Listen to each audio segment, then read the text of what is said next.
नमस्कार मित्रांनो, स्वागत आहे तुमचं तुमच्या आपल्या किस्से अनसुने या चॅनलमध्ये। मित्रांनो, आजच्या कथेचं नाव आहे किन्नर, एक अतृप्त आत्मा।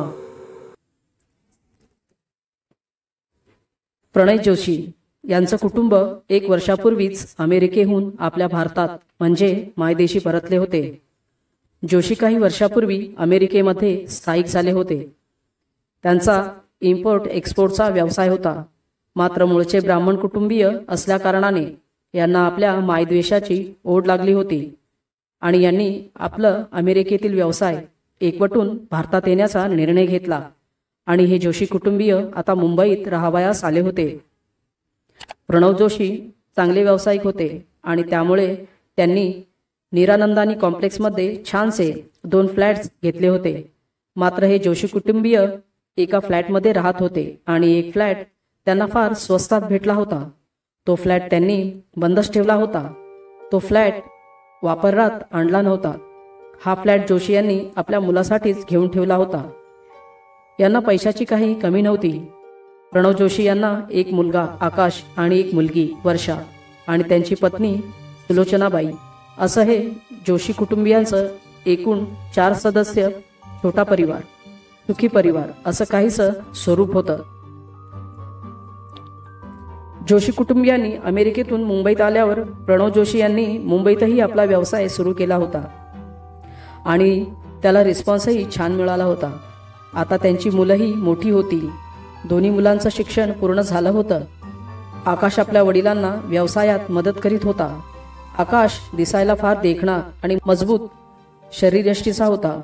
आकाशला बॉडी बिल्डिंगचा खूप शौक होता, त्यामुळे तो आपला जास्तीत जास्त वेळ जिममध्ये घालवित असे। आता प्रणव जोशी यांनी आपल्या मुलांच्या लग्नासाठी मुलगी शोधण्याचा म्हणजे स्थळ शोधण्याचं काम सुरू केलं आणि लवकरच एक योग्य स्थळ आकाशसाठी नक्की करण्यात आलं। मुलगी ही छान देखणी होती। तिच्या आईवडिलांचाही प्रणव जोशी यांच्यासारखाच व्यवसाय होता आणि ते प्रणव जोशी यांचे मित्रच होते। या कारणाने या मैत्रीचं रूपांतर एका नात्यामध्ये परावर्तित झालं होतं आणि आता या नवविवाहित जोडप्याला हनीमूनसाठी कुठे पाठवावं हा विचार करून या नवविवाहित जोडप्याला शिमला या ठिकाणी 7 दिवसाच्या ट्रिपवर रवाना केलं गेलं। आता प्रणव जोशी एका जबाबदारीतून बाहेर पडले होते, मात्र मुलीची जबाबदारी अजून त्यांच्यावर शिल्लक होती। मुलीचे शिक्षण पूर्ण झालं होतं, मात्र ती हॉटेल मॅनेजमेंटचा कोर्स करत होती, त्यामुळे तिच्या लग्नासाठी अजून अवकाश होता। सर्व काही व्यवस्थित पार पाडून प्रणव जोशी आपल्या ऑफिसच्या कामाला लागले होते।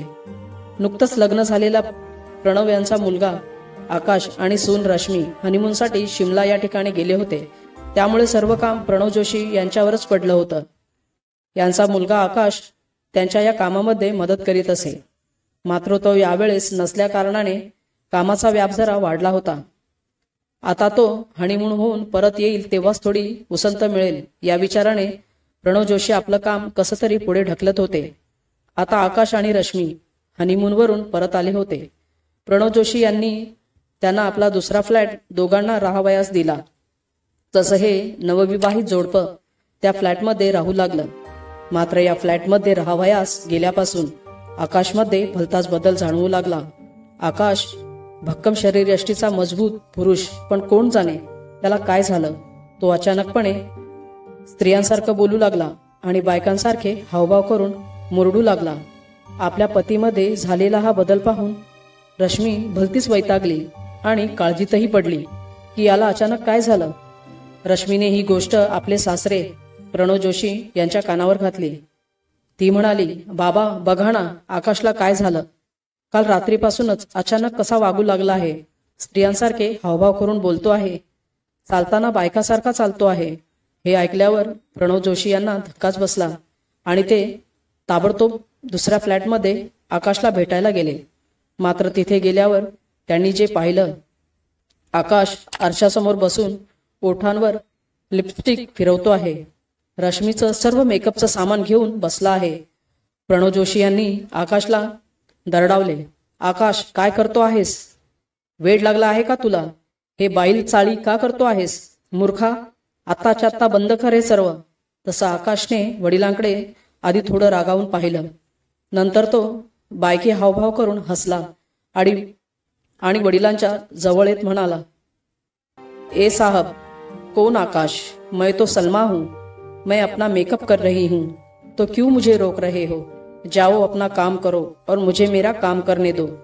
आकाशचं हे वाक्य ऐकून प्रणव जोशी यांना प्रचंड राग आला आणि त्यांनी आकाशच्या थोबाडात एक लावून दिली। मात्र थोबाडात खाल्ल्यानंतर आकाशच्या डोळ्यामध्ये रक्त उतरून आलं होतं।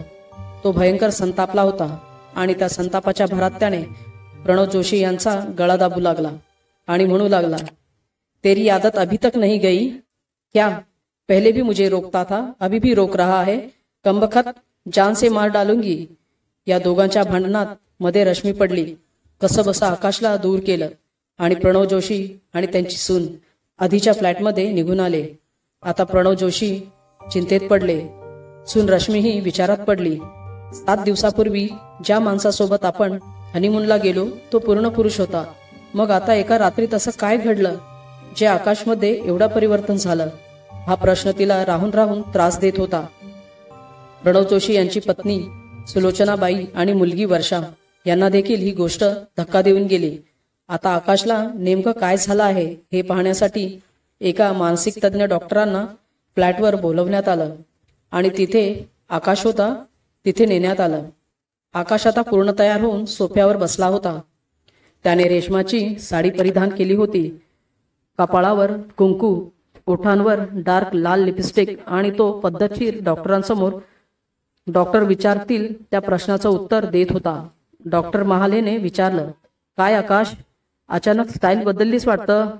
त्यावर आकाशने झटक्यात उत्तर दिलं, देखिए डॉक्टर साहब, मेरा नाम सलमा है। न जाने क्यों मुझे आप लोग आकाश करके क्यों पुकार रहे हो, और ये मेरी कोई नई स्टाइल नहीं है, मैं पहले से ऐसी ही हूँ। डॉक्टरांनी परत विचारलं, पहले से मतलब कभी से? आकाशने पटकन उत्तर दिलं, 22 साल हो गए डॉक्टर। डॉक्टर आता आकाशकडे संशयित नजरेने पाहत होते आणि त्यांनी प्रश्न केला, अरे पण आकाश, वर्षभरापूर्वीच तर तू इथे आला आहेस आणि काय बोलतो आहेस? 22 वर्षापासून, आणि तू हिंदीमध्ये का बोलतो आहेस? मराठीमध्ये बोल, मी तुला मराठीत प्रश्न करतो आहे ना? तेवढ्यात हाताला एक बायकी झटका देत आकाश म्हणाला, देखो साहब, मुझे तो सिर्फ हिंदी आती है। हाँ, मराठी मुझे समझ में आती है लेकिन बोलने नहीं आती। मैं पैदाइशी मुस्लिम हूँ। मराठी मुझे समझ में तो आती है लेकिन बोलने नहीं आती। आता डॉक्टर महाले थोडे विचारात पडले आणि म्हणाले, ओके सलमा, निकलता हूँ मैं। असं म्हणून डॉक्टर साहेब आकाशच्या खोलीतून बाहेर आले आणि प्रणव जोशी यांना सांगू लागले, मिस्टर जोशी, आकाश मेंटली व्यवस्थित आहे, मात्र हा प्रकार मला काहीसा विचित्र वाटत आहे। नक्कीच आकाशला कोणीतरी पछाडलं आहे, कारण आकाश माझ्या नजरेला स्पष्ट नजर देऊन उत्तर देतो आहे। त्यामुळे मला हा मेंटली प्रॉब्लेम वाटत नाही, हा काहीतरी भूताटकीचा प्रकार दिसतो आहे।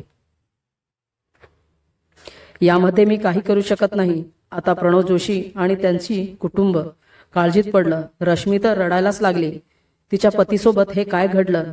अजून 15 दिवसही झाले नव्हते लग्नाला आणि आकाश सोबत हे घडलं होतं। आता यावर उपाय काय हा प्रश्न पडला होता। आता हे रश्मीच्या वडिलांना सांगणं गरजेचं बनलं होतं। तसं प्रणव जोशींनी रश्मीच्या वडिलांना बोलावून सगळा प्रकार सांगितला। रश्मीच्या वडिलांनाही फार वाईट वाटलं आणि त्यांनी प्रणव जोशींना सांगितलं, आकाशला आपण आमच्या गावी करंजाला नेऊया।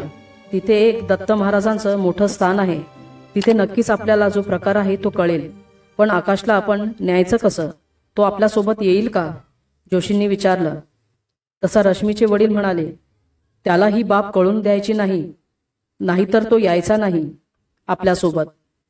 रश्मी, तू आकाश सोबत त्याची पत्नी न बनून एक मैत्रीण असल्याचा बहाणा कर आणि त्याला बोल की आपण सर्व पिकनिकला जात आहोत। तो तयार होईल। तो जो मागेल त्याला दे। तो जशा प्रकारे येऊ इच्छितो तसा येऊ दे। हवा तर 2 गार्ड आपण सोबत घेऊ, मात्र कसाही करून आकाशला त्या स्थानापर्यंत न्यायलाच हवं, तेव्हाच काय खरं ते कळेल आपल्याला। आणि दुसऱ्या दिवशी सकाळी रश्मीने आकाशला सलमा असं संबोधन करून त्याच्याशी सलगी वाढवली आणि पिकनिकचा विषय काढला। तसे सलमा म्हणजे आकाशला प्रचंड राग आला, मात्र एका क्षणात तो नाराज होऊन सोफ्यावर बसला आणि म्हणाला, अगर ये बात अब्बू ने कही है तो वो मुझे जान से मार डालेंगे। मैं नहीं आऊंगी मैं पिकनिक पर। आप लोग चले जाओ। आता रश्मी समोर मोठा पेच पडला. तिने ही बाब आपल्या वडिलांना आणि सासऱ्यांना सांगितली. आता आकाशला जबरदस्तीने नेण्याशिवाय पर्याय नव्हता. तसं त्यांनी 2 उंचपुरे धिप्पाड असे गार्ड बोलावले आणि त्यांच्या हातात दोरी देऊन आकाशचे हात आणि पाय बांधण्यास लावले आणि आकाशला उचलून व्हॅनमध्ये टाकण्यात आलं. आकाश प्रचंड जोर लावत होता आणि शिव्याशाप देत होता आणि आता व्हॅन करंजे गावच्या दिशेने धावू लागली. रश्मीचे वडील हे करंजी गावच्या देवस्थानात नेहमी यायचे, त्यामुळे त्यांना या गोष्टीची जाण होती. ज्या व्यक्तीमध्ये असे प्रेतात्मा शिरतात ते कोणत्याही प्रकारचे बहाणे करून माणसांना फसवण्याचा प्रयत्न करीत असतात. आता तोच प्रकार घडला होता. आकाश काही क्षणासाठी नॉर्मल झाल्यासारखा वागू लागला आणि म्हणाला, बाबा मला का बांधला आहे? मला कुठे नेत आहात तुम्ही? आणि हा काय प्रकार आहे? सोडा माझे हात. पण जोशींनी त्या गोष्टीकडे दुर्लक्ष करून आकाशला त्याच अवस्थेमध्ये स्थानापर्यंत आणलं. जसं आकाशने त्या देवस्थानाची पाटी वाचली आणि पाहिले तसा आकाश प्रचंड क्रोधाने पेटून उठला आणि त्याला आता व्हॅनच्या बाहेर काढण्यात आलं. जणू की आकाशच्या शरीरात असणाऱ्या त्या सलमाला कल्पना आली असावी, आपल्याला या पवित्र ठिकाणावर नेण्यात येत आहे. तसे ती प्रेतात्मा आडेवेडे घेऊ लागली, जोरजोरात किंचाळू लागली. मात्र त्या 2 मजबूत गार्डच्या पुढे आकाशचं काही चाललं नाही आणि त्याला दत्तस्थानात आणण्यात आलं. जसं पहिलं पाऊल स्थानात ठेवण्यात आलं तसं आकाशने एका किन्नरी आवाजात जोरदार किंचाळी ठोकली आणि एखाद्याच्या अंगात येतं त्याप्रमाणे तो घुमू लागला. हे पाहून रश्मी प्रचंड घाबरली. आता तिथले स्वामी गादीवर येऊन बसले होते. त्यांनी एक नजर आकाशवर टाकली, तशी आकाशने नजर खाली झुकवली. स्वामींनी आकाशला समोर बसवण्यासाठी सांगितलं. तसं आकाशला समोर बसवण्यात आलं. त्याचे हातपाय दोरीने बांधले होते, ते आता सोडण्यात आले आणि त्या स्वामींनी काहीसा मंत्र म्हणून आकाशच्या भोवती एक विभूतीचं रिंगण हाकलं आणि हातातील एका काठीचा स्पर्श आकाशच्या डोक्याला केला. तसा आकाश राहिला नाही. त्या जागी आता पूर्णपणे सलमा हजर झाली. स्वामींनी विचारलं, कोण आहेस तू आणि का आली आहेस? का धरला आहेस याच्या शरीराला? सांग पटकन, नाही तर या हवनाच्या पवित्र अग्नीमध्ये जाळून टाकेन. तसं आता सलमा बोलू लागली. मी एक किन्नर आहे. माझा जन्म हैदराबाद या ठिकाणी झाला. मला 5 भावंड, त्यातच माझं नाव सलीम. मी एक मुलगा म्हणून जन्माला आलो होतो. मात्र काही ठराविक वयात आल्यानंतर माझ्यामध्ये विशेष बदल होऊ लागले आणि मला मुलींसारखं वागावंसं वाटू लागलं. माझे आई वडील आधी मला प्रेमाने सांभाळत होते, मात्र माझ्या या अचानक होणाऱ्या बदलाला ते हीन दृष्टीने पाहू लागले आणि त्यांच्या मनात माझ्यावर असणारं प्रेम नाहीसं झालं आणि ते मला मारझोड करू लागले. मला मुलींचे कपडे घालावेसे वाटायचे, पण ते मला तसं वागू देत नव्हते. ते मला म्हणायचे, मुलांप्रमाणेच राहा, बिरादरीमध्ये आमची इज्जत आहे, तुझ्यामुळे इज्जत जायची बारी आली आहे. पण हे माझ्या हातात नव्हतं, हे तर नैसर्गिक होतं. त्याला मी काय करणार होतो? किती समजूनही माझ्यात काहीच फरक पडत नव्हता. हे पाहून माझ्या आबू आणि माझ्या चुलत्यांनी मला मुंबईला पिकनिकला जायचं आहे असं खोटं बोलून इकडे आणलं. माझ्यासोबत माझी 5ही भावंड होती. सर्व परिवार या पिकनिकला आला होता आणि 4 दिवसांसाठी हे घर त्यांनी भाड्याने घेतलं होतं, जिथे आता आकाश आणि रश्मी राहत होते. त्याच घरामध्ये मला माझ्या चुलत्यांनी आणि भावंडांनी गळा आवळून मारून टाकलं. माझं प्रेत तेथील पाण्याच्या टाकीत टाकून दिलं. या गोष्टीला 22 वर्ष झाली, म्हणून मी त्याच खोलीमध्ये अजूनही राहत आहे. त्या फ्लॅटमध्ये राहणाऱ्या कित्येक जणांना मी पछाडलं होतं. याच कारणाने तो फ्लॅट नेहमी बंद असायचा आणि फ्लॅटच्या मालकाने तो फ्लॅट फार कमी किमतीमध्ये आकाशच्या वडिलांना विकला होता. खूप वर्ष त्या फ्लॅटमध्ये कोणीच आलं नाही आणि जेव्हा आलं तेव्हा आकाश आणि रश्मी. हा मोका मी कसा सोडणार होतो? आकाश देखणा आणि शरीर यष्टीने मजबूत असा पुरुष पाहून माझं मन त्याच्यावर जडलं आणि मी आकाशच्या शरीरात प्रवेश केला. यात माझी काय चुकी होती? त्यावर स्वामी गरजले, चूक तुझीच आहे. तू एक प्रेतात्मा आहेस. तुला या मानवी विश्वात वावरता येणार नाही. तुला आकाशचं शरीर सोडावं लागेल. मी तुझा मुक्तीचा मार्ग मोकळा करतो आहे. बोल, आहेस तयार? त्यावर थोडे आडेवेडे घेत सलीम उर्फ सलमा तयार झाले आणि एक झटका आकाशच्या शरीराला लागला आणि आकाश जमिनीवर धाडकन कोसळला आणि आता ती प्रेतात्मा निघून गेली होती एका पुढच्या प्रवासाला.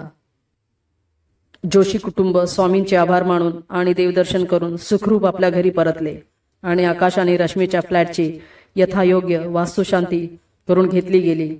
मित्रांनो, अशा काही जागा असतात जिथे आपण नव्याने गेल्यानंतर क्वचित कोणाकोणाला असे अनुभव येतात. त्यापासून सुटका करून घेण्यासाठी आधीच आपल्या नवीन घराचे ग्रहशांती करून घेतलेलीच बरी. मित्रांनो, कशी वाटली ही कथा नक्की सांगा. व्हिडिओ आवडल्यास व्हिडिओला लाईक आणि चॅनलला सबस्क्राईब करायला विसरू नका. चला तर मित्रांनो, भेटूया पुढील व्हिडिओत पुढील कथेसह. तोपर्यंत नमस्कार.